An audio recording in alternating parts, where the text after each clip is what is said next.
Anybody can talk to. We did the unimaginable, which I think comes at the end. At what point could you imagine this happening? And I don't know if anybody wants to talk about the importance of that line. Well, in my mind,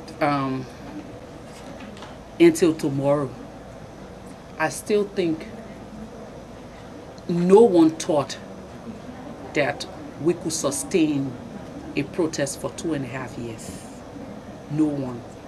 No one thought that with little education and with all of the problems we had, we could challenge structures. There were things that we did that the video didn't capture. Like going to the transitional chairman one morning and walking straight into his office and saying, "Sit down. We need to talk about corruption in your government." Like going to the Ministry of Commerce on a very early morning with 10 women, and the minister had refused to release papers on taxation on rice that the transitional government had done. And when we got that, he refused to give it to the transitional parliament, he refused to give it to press. We got there that morning, sat with him for 3 hours, and he gave us all of those documents. So those were unimaginable things. Places that we never thought we would go, we went. Like in the rural areas, when community women went into the bushes and brought combatants out and told them, in order for you to reintegrate, you have to sit down and we'll cut your hair and you go back to your community. Those were unimaginable things. So just from this little story, we can write 100 books from different parts of Liberia on different issues. I gave another unimaginable one. Women in the southeastern part of Liberia who had always been the slaves, they are the ones who work.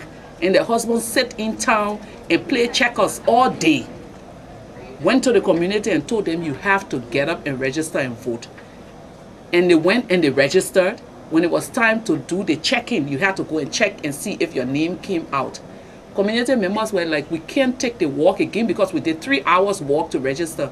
And these women collected all of the cards and went to do the validation for community. What they couldn't do was to correct. So wherein certain names were out, they came back and said, we'll take the 3 hours walk with you.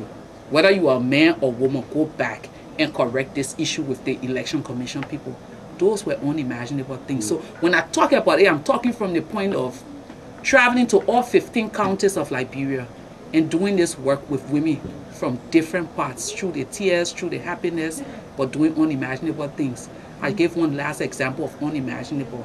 There was this night, the fighters of Lerd had gotten out in the provincial city of Banga, which is central Liberia.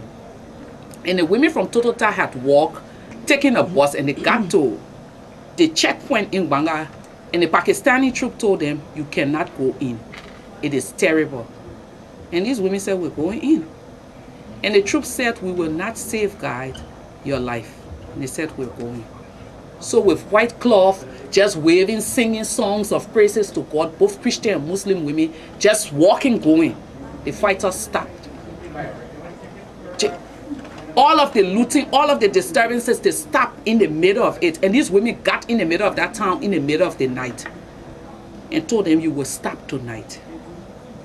And they were like, why should we stop? They said, because we are here to tell you that we need to live our lives in peace. And they said, okay, let's listen to them. After they listened all night, preaching and talking, using the Quran and the Bible, the next morning, these women had a big cookout for these fighters, and that was the end. But those were unimaginable things. And these are some of the things that we don't capture on camera, but communities remember that they stepped out and did the unimaginable.